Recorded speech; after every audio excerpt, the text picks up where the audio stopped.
हरिगढ़ में दरगाह के मौलवी पर धर्म परिवर्तन कराने का आरोप। हिंदुवादियों की सूचना पर हुई एफआईआर। पुलिस ने मौलवी को किया गिरफ्तार। मामला दर्ज, कार्रवाई जारी।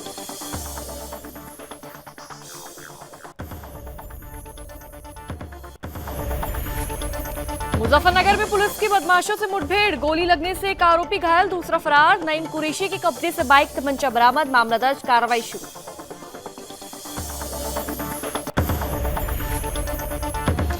कानपुर में अपहरण की झूठी कहानी। इंस्टाग्राम रील से खुली पोल। प्रेमी संग मिलकर तैयार की स्क्रिप्ट। सीसीटीवी में दोनों एक साथ, मुंह बंधा वीडियो भेज।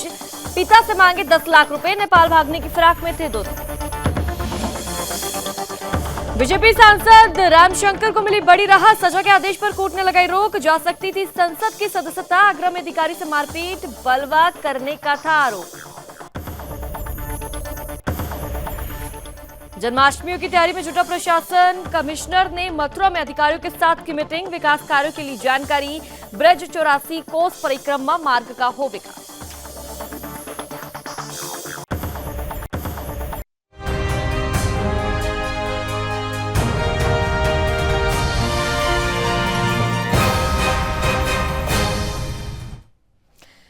नमस्कार, आप देख रहे हैं सुदर्शन न्यूज। मैं हूं आपके साथ इशिका राणा। बुलेटिन की शुरुआत करेंगे बड़ी और अहम जानकारी के साथ। कर्नाटक में जिहादियों के हौसले दिन बर दिन बुलंद होते नजर आ रहे हैं। यह जिहादी विकास आर्य नाम के एक छात्र, जो कि सामाजिक कार्यों में भी बहुत तत्पर रहते हैं, उन्हें परेशान कर रहे हैं। दरअसल कुछ समय पहले विकास अपनी प्रथम वर्ष की परीक्षा के लिए कर्नाटक के बेलगाम जिले के अंतर्गत आने वाले सदलगा गांव गए थे। जिस स्थान पर वो रुके हुए थे वो एक धार्मिक स्थल यानी कि मठ है, जो कि शिवानंद मठ के नाम से जाना जाता है। इस मठ के कंपाउंड में एक स्कूल भी चलता है। 19 जून 2023 को इस स्कूल के एक बच्चे को लेकर कुछ विवाद हुआ, जिसके बाद उस बच्चे के परिवार के 4 लोग विकास को मारने के लिए बिना किसी अनुमति के मठ के अंदर आए। ये सभी लोग मुस्लिम समाज से थे। संयोग से उस समय आसपास कुछ लोग उपस्थित थे, जिन्होंने विकास को बचा लिया। हालांकि जाते समय इन लोगों ने विकास आर्य को मारने की धमकी दी, जिसे लेकर विकास ने 2 बार संबंधित पुलिस स्टेशन में एफआईआर दर्ज कराने की कोशिश की, लेकिन वहां के अधिकारियों ने एफआईआर दर्ज करने की जगह विकास को ही धमकाना शुरू कर दिया और अब तक इस पूरे मामले में एफआईआर दर्ज नहीं हुई है। जी, मैं कुछ समय पहले मेरे एग्ज़ाम के पर्पज़ से कर्नाटक में रुका हुआ था और जिस स्थान पर रुका हुआ था वहाँ पर कुछ छोटे बच्चों के साथ में मैंने उनको कुछ डांट वगैरह दिया था। तो उसी विषय को लेकर उस बच्चे के जो पेरेंट्स हैं, जो मुस्लिम कम्युनिटी से बिलोंग करते, जो उस समय मुझे नहीं पता था, वो मुझे वहाँ पर मारने के लिए आए। और जिस स्थान पर मैं रुका हुआ था वो एक्चुअली एक रिलीजियस प्लेस है, एक मठ है, और उनको इस बात की जानकारी थी, फिर भी वो मुझे वहाँ पर मारने के लिए आए। मैं उस समय वहाँ पर अकेला था, बट मेरी लक था मेरा कि काफ़ी लोग वहाँ पर थे, बीच बचाव हो गया और वो मुझे मार नहीं पाए, लेकिन काफ़ी अब्यूज किया और धमकी वगैरह भी मुझे देकर गए वो। इसके बाद मैंने वहाँ का जो स्थानिक पुलिस प्रशासन है, मैंने उनको संपर्क किया।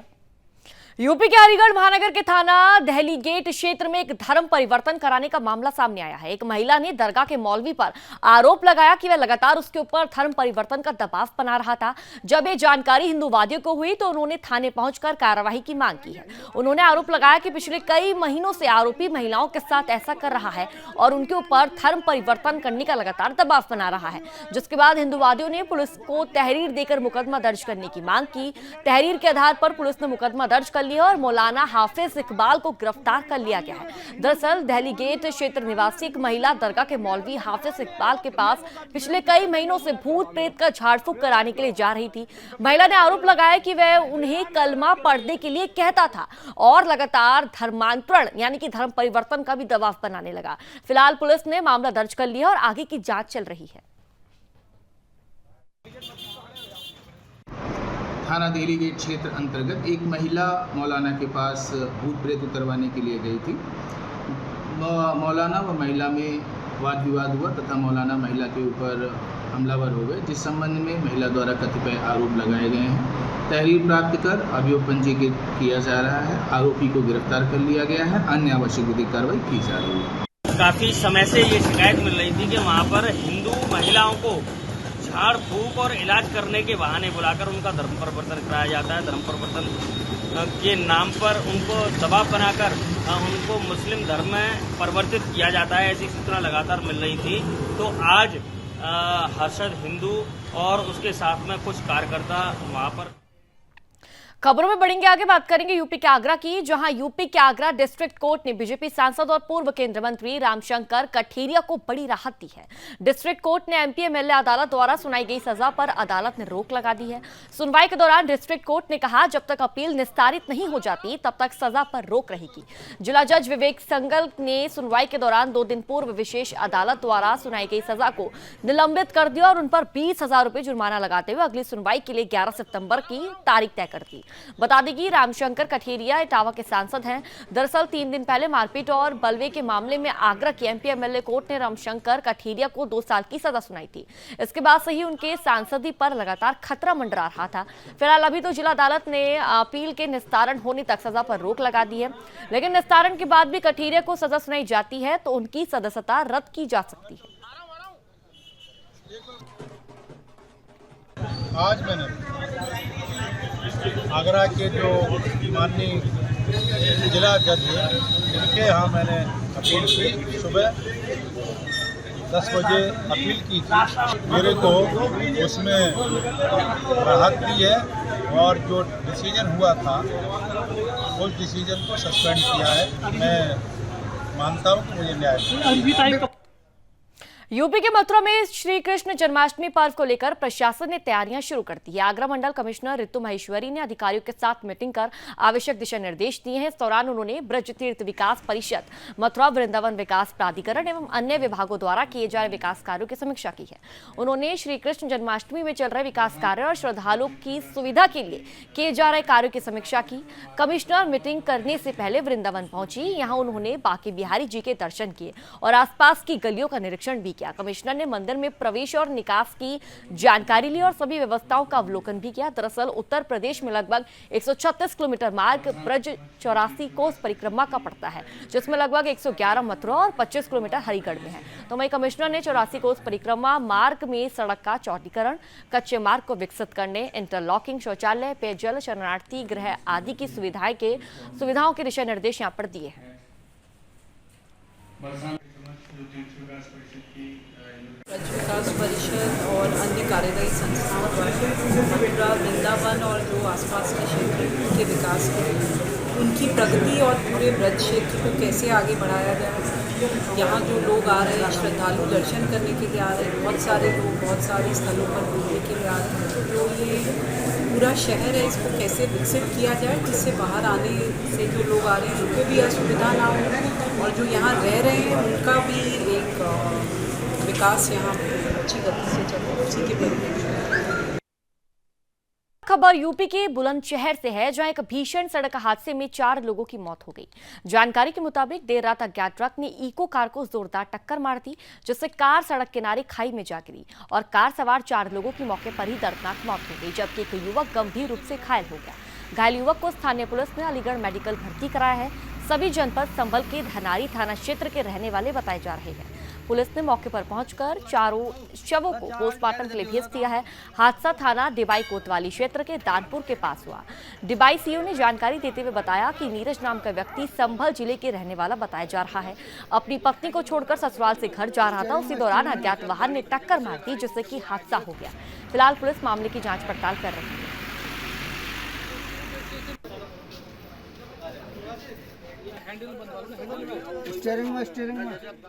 खबर यूपी के कानपुर से है, जहां 4 जुलाई को हुए छात्रा के किडनैप का पुलिस ने खुलासा कर दिया है। आपको बता दें कि छात्रा ने खुद ही पूरी स्क्रिप्ट तैयार की थी। इसमें उसका प्रेमी भी शामिल था। लड़की ने प्रेमी से कोर्ट मैरिज कर ली। इसके बाद घर से भागने के लिए पैसों की जरूरत पड़ी तो पूरी साजिश रची। दरअसल पुलिस को छात्रा और उसके प्रेमी के इंस्टाग्राम अकाउंट पर 100 से ज्यादा रील्स मिली है। पुलिस ने आरोपी युवक की तलाश की है, साथ ही वह भी घर से गायब मिला। इससे साफ हो गया कि दोनों साथ भागे हैं। इसके बाद पुलिस ने इंस्टाग्राम की लोकेशन के जरिए दबिश देकर दोनों को बस्ती के एक होटल से गिरफ्तार कर लिया। पूछताछ में छात्रा हंसिका ने बताया कि राजपूत के साथ उसका 2 साल से अफेयर चल रहा है। दोनों ने 1 महीने पहले ही कोर्ट मैरिज भी कर ली थी। राज ने कहा कि उसके पास पैसे नहीं है और इसके चलते दोनों ने अपहरण की कहानी करी। फिर दोनों अपने घर से भाग गए। फिलहाल पुलिस ने मामला दर्ज कर लिया है और कार्रवाई चल रही है।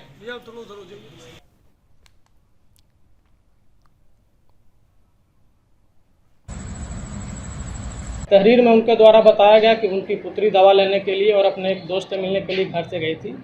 2-2.5 घंटे के बाद में जब वो वापस नहीं आई तो उनके पिता के द्वारा थाना 12 पर एक तहरीर दिया गया। उस तहरीर के आधार पर थाना 12 पर 364 IPC का एक मुकदमा पंजीकृत किया गया। मुकदमा पंजीकृत करने के बाद में पुलिस के सभी अधिकारी मौके पर गए। उनके परिजन से बातचीत की गई, घटनास्थल को देखा गया। घटनास्थल देखने के बाद में हमारी उसमें जो टीमें लगी और टीम लगने के बाद में सार्थक प्रयास करने के बाद में आज जो है उसकी गिरफ्तारी कर ली गई। खबर यूपी के मुजफ्फरनगर से है, जहां थाना सिखेड़ा पुलिस के साथ हुई मुठभेड़ में गोली लगने से एक बदमाश नईम कुरैशी घायल हो गया, जबकि उसका दूसरा साथी ईख के खेत में घुसकर फरार हो गया।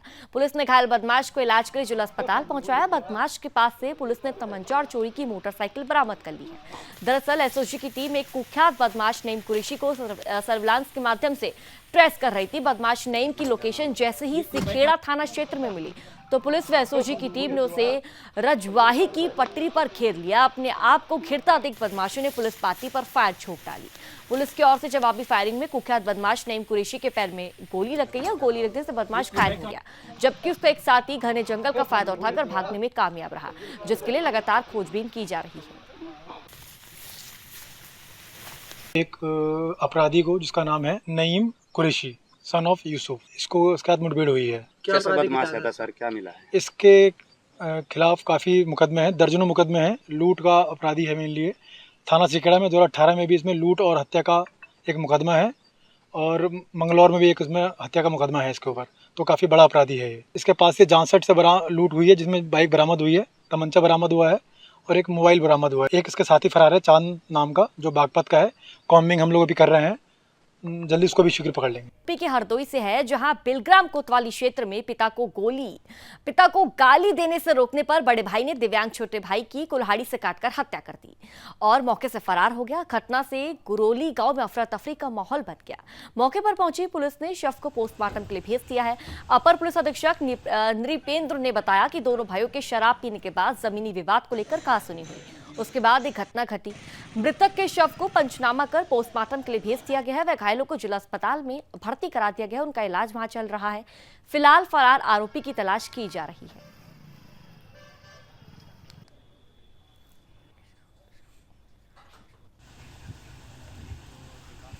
रात्रि में एक चंद्रिका है अपने छोटे भाई से, दोनों शराब के नशे में थे। कहासुनी होने लगी किसी बात को लेकर, उसे में वो कहासुनी मारपीट बदल गई। जो है फिर चंद्रिका ने अपने भाई को लाठी से मक्खियों से मार दिया, तो वो बेसुध हो गया।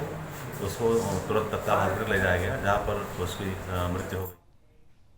ओडिशा के सुंदरगढ़ जिला के राजगांगपुर में सोमवार को सुबह 9 बजे नगरपालिका कार्यालय के सामने स्वच्छता के लिए लगाए जाने वाले 15 दिन बीओबी वाहन का अतिरिक्त जिलापाल की उपस्थिति में उद्घाटन किया गया।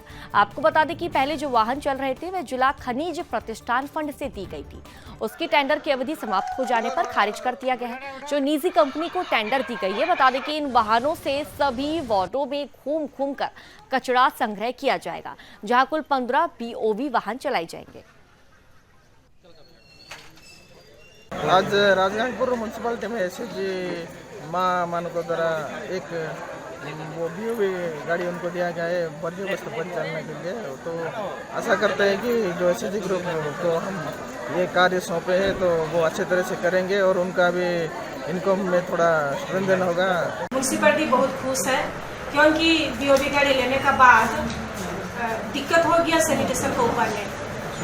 तो तुरंत हम लोग एक सोच रखे, विचार किए और मिशन शक्ति महासभाओं को बुला करके इसका डिस्कशन करके उन लोग को बोले तो उन लोग अपना तरफ से, अपना ग्रुप तरफ से बीओबी गाड़ी दिए। इससे ऊपरी असम के तिनसुकिया जिले के धोला में राष्ट्रीय पाम ऑयल मेगा मिशन में शामिल होने योग गुरु बाबा रामदेव पहुंचे हैं। आपको बता दें कि ऊपरी असम के तिनसुकिया जिले के धोला में चल रहा पाम ऑयल मेगा मिशन केंद्र सरकार के विशेष योजनाओं में से एक विशेष योजना है। असम के मुख्यमंत्री हिमंत बिस्व शर्मा भी मेगा मिशन में उपस्थित रहेंगे। भारत को खाद्य तेल के सबसे बड़े निर्यातक के रूप में स्थापित करने के लिए सरकार पाम ऑयल मिशन व्यापक रूप से चला रही है। सरकार की योजना नए रोजगार के अवसर लाने के साथ साथ विदेशी मुद्रा भंडार को और अधिक समृद्ध कर रही है।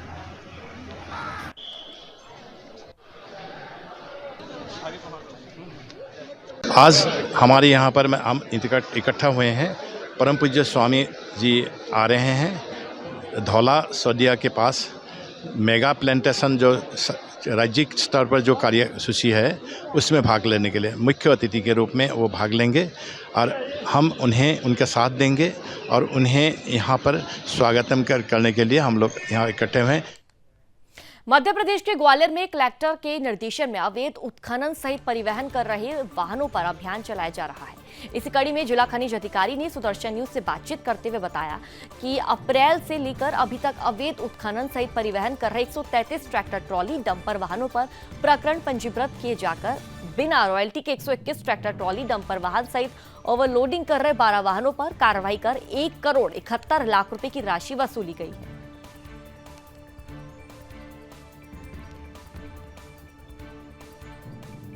तो आपको जानकारी दे दे, खबर मध्य प्रदेश के ग्वालियर से सामने आ रही है, जो 133 ट्रैक्टर ट्रॉली डंपर वाहनों का ये पूरा मामला दर्ज हुआ है। और साथ ही आपको ये भी बता दें कि अवैध उत्खनन से जुड़ा पूरा मामला है और परिवहन वाहनों पर जिसके बाद कार्रवाई देखने को मिल रही है। कलेक्टर के निर्देशन में अवैध उत्खनन सहित परिवहन वाहनों पर अभियान चलाया जा रहा है और आपको बता दें 1,71,00,000 रुपए की राशि इस पूरे अभियान के दौरान वसूली गई है। 133 ट्रैक्टर ट्रॉली डंपर वाहनों का ये पूरा मामला है। इस पूरे मामले को दर्ज कर लिया गया है। साथ ही जानकारी ग्वालियर से सामने आ रही है, जिसके बाद प्रशासन लगातार एक्टिव मोड पर नजर आ रहा है और इसी के तहत प्रशासन द्वारा कार्रवाई भी देखने को मिल रही है। 12 वाहनों पर प्रशासन द्वारा कार्रवाई देखने को मिली है और 1,71,00,000 रुपए की राशि इस पूरे अभियान के तहत वसूली गई है। साथ ही आपको भी बता दें कि 133 ट्रैक्टर ट्रॉली डंपर वाहनों पर यह पूरा मामला दर्ज हुआ है, जिसके बाद प्रशासन द्वारा राशि भी वसूली गई है। साथ ही अवैध उत्खनन और परिवहन वाहनों पर प्रशासन द्वारा लगातार नजर बनाई जा रही है, लगातार प्रशासन द्वारा कार्रवाई की जा रही है और प्रशासन द्वारा इस पूरे पंजीकरण के तहत राशि भी वसूली गई है। साथ ही आपको ये भी बता दें कि 133 ट्रैक्टर ट्रॉली डंपर वाहनों पर ये पूरा मामला दर्ज किया गया है, जिसके बाद प्रशासन एक्टिव मोड पर नजर आ रहा है और इसी के तहत प्रशासन द्वारा कार्रवाई देखने को मिल रही है। अवैध उत्खनन और परिवहन पर प्रशासन की लगातार नजर बनी हुई है। 12 अभी तक अप्रैल से अभी तक हमने 135 प्रकरण पंजीबद्ध कर दिए हैं, जिसमें 1,71,00,000 रुपए हमने शासन को जमा करा दिए हैं। इसके अलावा रेत पे हमने कई पनडुब्बियाँ जैसे अलग अलग जगह पे हमने 7-8 पनडुब्बी नष्ट करी है। इस प्रकार की कार्रवाई हमारी जारी है। तो फिलहाल इस बुलेटिन में इतना ही। देश और दुनिया से जुड़ी बड़ी खबरों को देखने के लिए आप सुदर्शन न्यूज देखते रहिए। जय हिंद।